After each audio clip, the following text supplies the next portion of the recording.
Europa es un continente pequeño. Ocupa solamente el 2% de la superficie de la Tierra. Sin embargo, su historia es flipante. ¿Tienes 10 minutos? Empecemos desde la prehistoria. Europa está habitada por varios pueblos celtas, germanos, eslavos, itálicos, helénicos, entre otros. Y en el año 1000 a.C.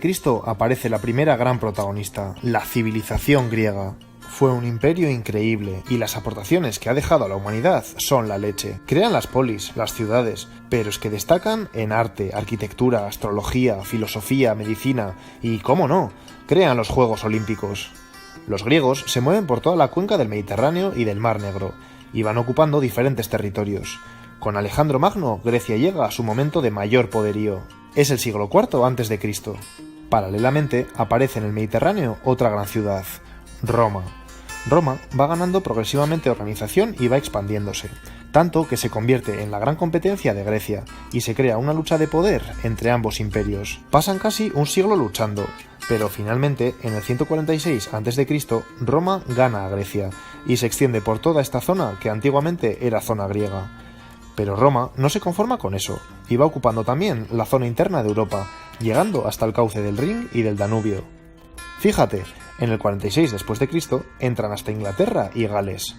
Es el momento de mayor extensión. Es por eso, entre otros motivos, por el que el imperio se divide en dos, Roma y Constantinopla, lo que siglos más tarde será Bizancio. Al otro lado de estos ríos están los pueblos germánicos empujando. Durante siglos, Roma puede frenar su avance, pero en el siglo IV empieza a perder fuerza y la presión germana puede con ellos. A partir de ahora, los pueblos del norte empiezan a moverse y a extenderse por toda Europa, ocupando tierra romana. Destacan dos. Por el sur, los godos.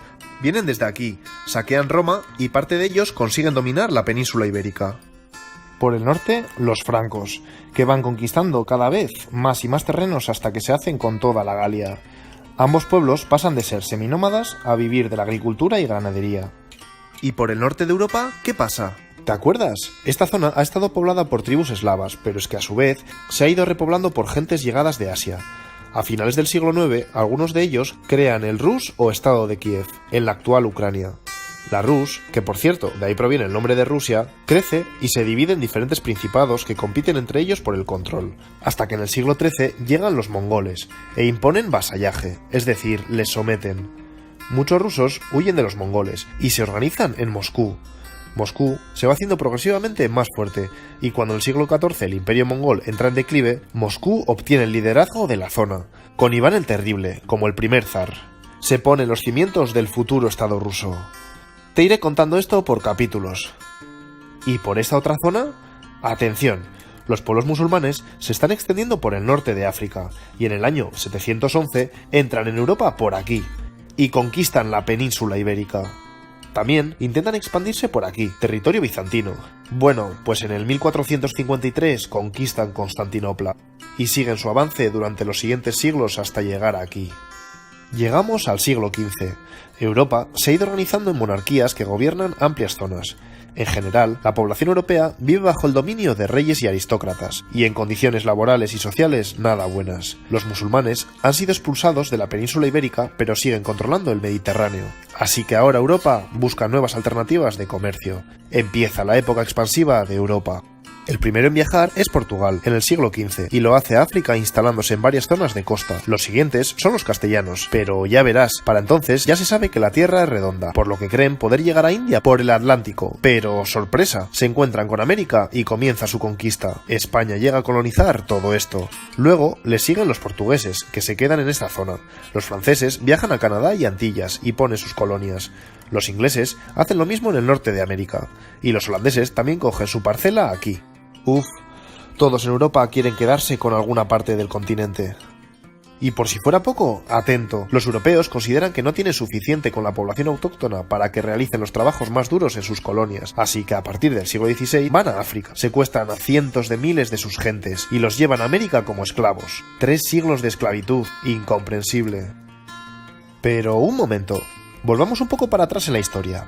Europa anda como loco conquistando tierras, pero dentro del continente tienen un problema grave. No hay definido todavía un reparto interno de tierras, y esto crea mucha tensión. No te lo he dicho antes, pero desde el siglo XIV se suceden guerras una detrás de otra entre diferentes reinos, en el intento de lograr más terreno y poder. Y bueno, en esta vorágine bélica y colonizadora, durante los siglos XVII y XIX, surge un nuevo movimiento cultural e intelectual en Europa, la Ilustración. Hartos de tanto dogmatismo religioso y abuso de poder de monarquías absolutistas, se defiende la libertad de pensamiento y la igualdad de las personas. Esta ideología desemboca en la Revolución Francesa. Bajo el lema de libertad, igualdad y fraternidad, se crea una revolución del pueblo que acaba con la eliminación de los reyes. Los guillotinan. Por miedo a que esa revolución se expanda a más territorios europeos, Austria, Prusia, el norte de la Alemania actual y más tarde Gran Bretaña, inician la invasión de Francia. Francia reacciona con más fuerza. Bajo el mando del famoso Napoleón, invaden todo esto. Al final, todos juntos consiguen derrotar a Napoleón en la batalla de Leipzig. Eso sí, las ideas liberales de igualdad y contra el absolutismo monárquico no tienen marcha atrás y se van arraigando cada vez más en toda Europa, y las diferentes monarquías van debilitándose. Pero es que además pasa otra cosa importante. Estas invasiones desatan en las zonas asaltadas un sentimiento de identidad como nación, surgiendo así los nacionalismos en una y otra parte. Demasiada información en poco tiempo, ¿no? Pues disculpa, pero es que hay más. ¿Te acuerdas del Rus? Pues en los últimos siglos ha evolucionado, se ha extendido hacia el este conquistando todo Siberia y ha estado bajo el gobierno de diferentes zares. Pues como consecuencia de estos movimientos liberales que te acabo de contar, el zar también empieza a perder poderes. Seguimos, porque ahora que las monarquías están tan debilitadas y que ha surgido el movimiento nacionalista, en América las zonas colonizadas empiezan a independizarse de Europa. La primera, Estados Unidos, el 5 de julio de 1776. Luego le seguirán el resto de zonas hasta 1902, que lo hará Cuba. Pero Europa no para con sus conquistas. Si pierdo colonias en América, pues las busco en otras zonas del mundo. Holanda se hace con Indonesia, e Inglaterra ocupa Australia, Nueva Zelanda e India. Al mismo tiempo, 7 países europeos han ido invadiendo África, y se hacen con casi todo el continente. Y ahora, déjame que te haga un spoiler. En 1913, estos 7 países pactarán un reparto del continente. Se lo repartirán como una tarta, para evitar las tensiones que estaban surgiendo entre ellos por los terrenos africanos. Es flipante, ¿a que sí? Estos otros países tardarán muchos años en independizarse. Siglo XX. Esta sed de poderío, no obstante, genera una gran tensión interna dentro de Europa, y en ese contexto, Prusia invade Francia. A partir de este hecho, aumenta la tensión entre los países, y en un entramado de alianzas e intereses políticos se produce la Primera Guerra Mundial. La Triple Alianza contra la Triple Entente. Luego se les añadirán más países. Alemania pierde la guerra, y el resultado es de millones de muertos y un estado de desolación por toda Europa. Y espera, porque por si fuera poco, en Rusia se produce la Revolución Rusa. El comunismo se hace con el poder y el régimen se extiende a las naciones más próximas. Surge así la Unión de Repúblicas Socialistas Soviéticas, primera zona comunista del mundo. Tras la Primera Guerra Mundial, más allá de conseguir una conciliación entre países, la enemistad y tensiones del pasado continúan. En esta época surgen dictaduras en diferentes países. Mussolini en Italia, Franco en España, Salazar en Portugal y, como sabes, Hitler en Alemania. Estos dictadores provocan un aumento de esa tensión y explota la Segunda Guerra Mundial. La peor contienda bélica de la historia, y en la que muchas de las naciones del mundo se implican. Mueren millones de civiles, se produce el Holocausto y se utilizan por primera y única vez las armas nucleares. La terrible experiencia de las guerras mundiales hace reflexionar a Europa, y los diferentes estados deciden mejorar su relación para evitar más enfrentamientos. Primero, en 1958 se crea la Comunidad Económica Europea, y más tarde, en 1993, se constituye la Unión Europea. 28 países forman parte de la Unión Europea, a los que se les irán uniendo posteriormente otros. El 1 de enero de 1999 se introduce una moneda común para varios países de la Unión Europea, el euro.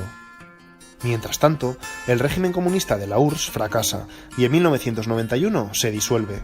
De esa manera, las diferentes repúblicas que controlaba quedan libres y surgen nuevos estados. Sucede algo similar en Yugoslavia. Tras varias guerras, se fragmenta en varias naciones.